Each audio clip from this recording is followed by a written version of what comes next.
Episode 3 Dark Elf. The leader of the Dark Elves, Mynoghra Mazarim, lightly walked down the trackless path. He was once called the Steel by neighboring countries, but now he's skinny. One could even say that he is weaker than a baby. Some of his subordinates who following him are also not much different. The forest is deep, gloomy, shrouded in darkness and thin, lifeless cold. As expected, there is nothing. Gia don't know. Maybe we shouldn't come inside the Daijikai. Gia shook his head in response to a suggestion that they repeated many times.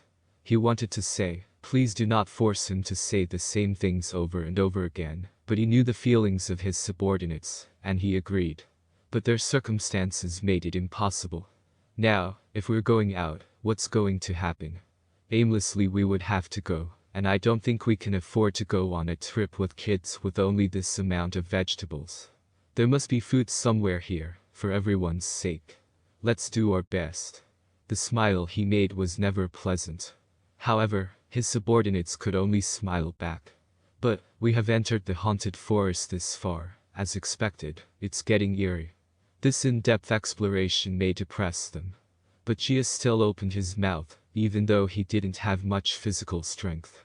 He will go crazy if he doesn't keep talking. The quiet and deep forest is one of the reasons for that. Along the southern edge of the continent of Hydrasia is the Cursed Forest, Daijikai, the Cursed World. In ancient books, it is said that in that land, something evil was sealed, something that will never allow life. Hahaha, that's just superstition. If so, how come the trees here are so dense? Just take a few steps, and as far as you can see is trees. Isn't this sign of the abundance of life? The one who talked about the scary tales is Gia's aide. Among them, she is the one who most understands the details of folk tales. In her golden age, she is such a passionate reader that her income always been spent on books, so they believed her. But Gia decided to laugh at her words. Everyone prays that their worries don't come true. As the chief warrior, he shouldn't complain. Don't give up. Never give up.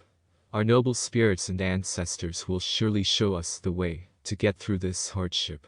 Gia was highly respected as the chief warrior was not only because of his skill, but also because of his mental strength. That's why he became the chief warrior in his clan. Even if the safety of their race were at stake, they would still follow him like this. The subordinates who followed him picking up the courage from Gia's strong words and continued to move through the darkness they had never seen, believing that he will open the way, and he will save them from this desperate situation. And the world has opened. They might have been expecting some miracle. A man-made place, a sight they have never seen before, is enough to make them wish for something different. There may be a hermit who lives in darkness. Maybe a lot of plants can be eaten. Perhaps a lot of wild animals, or maybe the gods will reduce their suffering. But all hope is shattered. There is only a ruin there. Everything went to waste. When he saw that sight, regret flowed through Gia's body. At first glance, this mysterious sight might mean something, but that something is the problem itself. The first is the girl beside the stone pedestal who is glaring this way. Her hair is dull gray, and wearing a robe with curved trimmings. But the girl is not a problem. The problem is the other one. No, Gia wasn't even sure if it could be called a person or not. Its existence is an unrealistic phenomenon, as if it had just come out of the ancient book mentioned by his aide. A shape of a person. However, he could not comprehend it. As if the world had rejected him. His form shrouded in darkness, just like an evil embodiment that had been told for generations. The world has made a mistake, the destruction will begin, and the world is falling apart. That existence made him imagine all those things. I don't know what that is, but my instincts are continuously warning me. That's a bad thing. The girl is still staring at Gia, and perhaps the evil entity also stares at him. All of his subordinates hold their breath. Then he realized that his actions were foolishness that might affect his race's fate, so he must carefully choose his words. I am a dark elf, the chief warrior of Mazarim clan, Mynoghra. I see you as a noble soul. First of all, I want to apologize for trespassing into this forest. He dropped his knees and lowered his head, trying not to anger the other party. Even though this is called kneeling down in human sign language, he is unsure if the other person understands what he means. He is grateful that subordinates, who saw his actions, immediately took the same reaction. Jia waits for words. However, his instincts urged him to show the highest respect. You seem to understand the meaning of entering this area. Dark elves, why did you break the taboo? The opponent thinks for a few seconds. Jia and the others were still worried, but they felt a little relieved that the other party understands their words. At least their intention was conveyed. We are the Mazarim, a clan of Dark Elf. Once settled in the land of the elves in the center of Hydrangea. However, the former leader of the Supreme Elf Council, the Council of Tetralucia, tell us briefly. Right, we were persecuted and forced to leave our homeland. We had no destination until finally, we arrived at this forest. Jia changes words in a hurry because he notices the girl got irritated. It was a mistake of trying to tell their circumstances. Even if just a little mistake. Their lives are now in the opponent's hand. He kept reminding himself about that. What should I do? What should I say? Or should we wait for his words? His mind continued to spin rapidly, and his heart is beating so hard till he feels pain. An existence with shallow breath and excreting as sweat. The darkness like a deep forest, and the wickedness that may even overflow the night. Jia couldn't stand any of it. He almost let out words begging for mercy from his mouth, but just before he said it, what a pity. The thing that is sitting on this stone pedestal spoke. The feeling that something is creeping up his back attacked Jia. They realize that until their body is shaking, sweat followed by a feeling of discomfort is flowing. That thing's voice would sound like it belongs to a young man. However, there is no emotion there, and on the contrary, he does not even feel his will or soul. Even the dead in hell will have a more profound voice. It is weird. Weird enough to make anyone think so.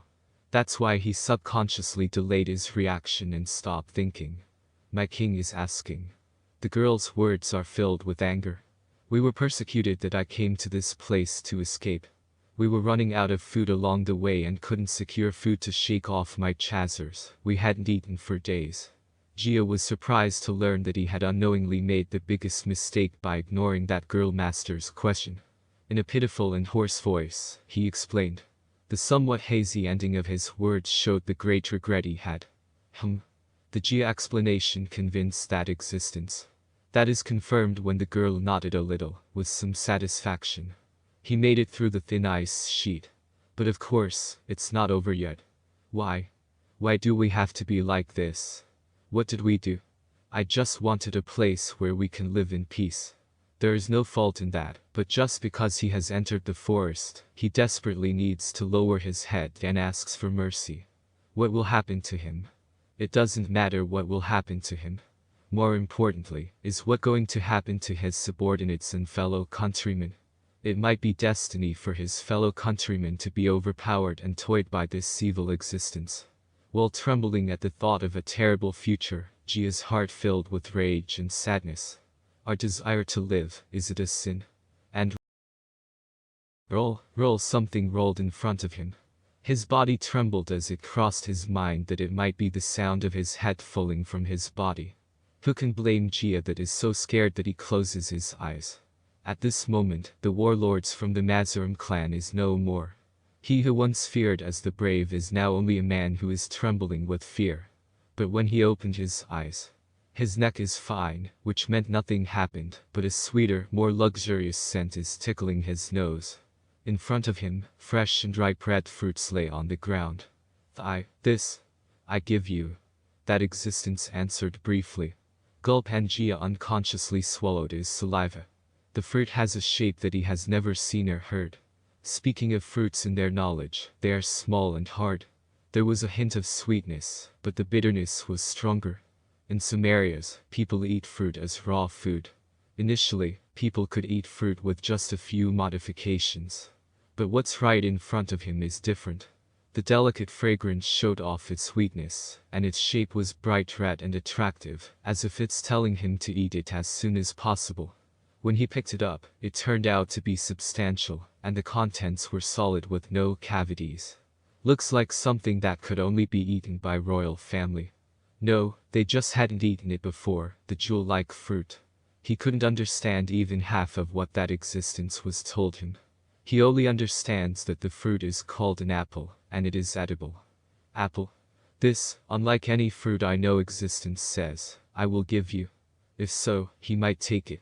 However, Jia is confused about whether he could eat it. He is worried whether eating at this place would be considered rude. Additionally, he was reminded of his hungry compatriots at the camp, waiting for them to return with food. Delicious, it's so sweet. And it's juicy. Hearing that sentence, Jia realized that his men had eaten the fruit before he made a decision. But no matter what decision he made, he couldn't stop the hungry people. He looked back in a hurry to see what his team members were doing. They took a bite of the given fruit. The fruit has a sweet aroma and dripping juice. He swallowed his saliva, his heart tempted to do the same, but there is something else he must do. For an instant, he glanced at the strange existence.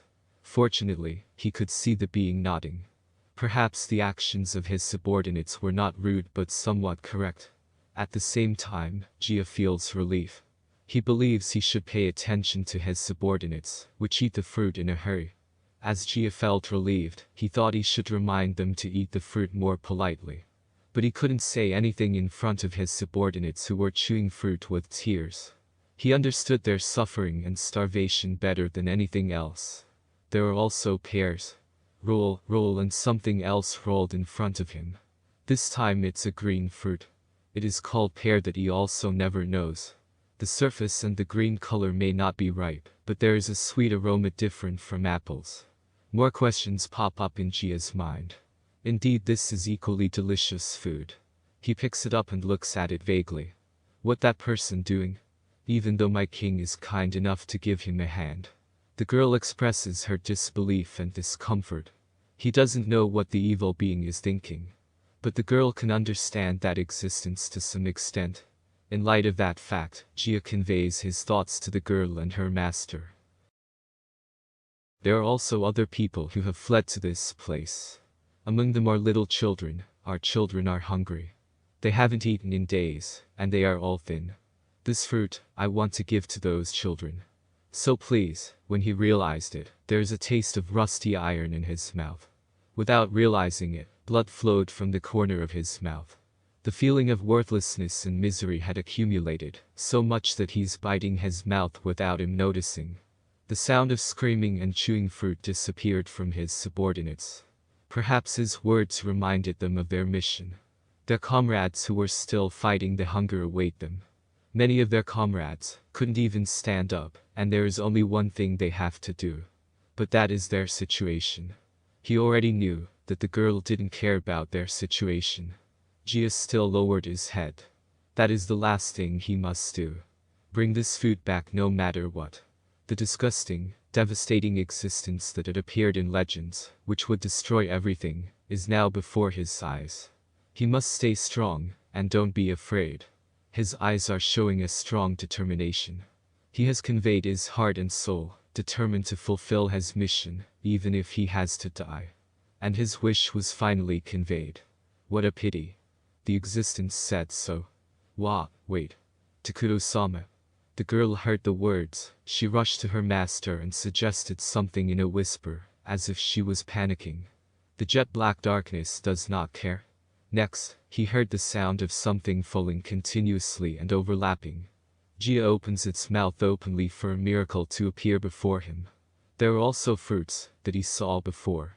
There are giant round potatoes. There were grains of wheat. Not only that, but there are also some loaves of bread, that's so soft they can change shape when falling. The last ones are beans and vegetables, salt and spices. Piles of foods emerge from the void, around that being. I give you. Understanding the meaning of the word, Jia is stunned, and could not hide his tears, that fell like a waterfall. That is compassion. The presence heard about their situation and said, what a pity. Then he creates a mountain of food, to help him and his comrades. They receive that much help, even though that existence had nothing to do with their race. The dark elf is a creature that escapes from the light. It is allowed to survive by the mercy of the elf of the light. They were always humiliated in such a way, and they live in a place where light does not fall. Nobody sympathized when Jia exiled. On the contrary, a statement said that the disappearance of filthy dark fairies would purify the world. Not to mention the elves, humans, dwarves, and all races avoid them. The Jia thought it was his fate, and it was a destiny they had to endure. He thought living a noble life, surviving in a harsh and lonely world, was his race life purpose. For them, there is no God. Their lives will be spent trembling with their comrades in a world that is cold and lonely. He had accepted that. However, it is different now. That existence stretched out its hand to them. Maybe they are being fooled. Perhaps the being just wanted to play with their emotions. But, even though it seems that way, there were no people who sympathize with them, especially to the point of showing sympathy. It's a miracle. With all of this, great master. Thank you. He could see that his subordinates were very excited. Your Highness, please give us your name. Spontaneously, he said. He remembered that he had never heard of the existence's name until now. He understood that the word the girl had spoken earlier was probably his name. But it wasn't. Jia wants to hear it straight from his mouth. The big name of the being that creates miracles with just one hand.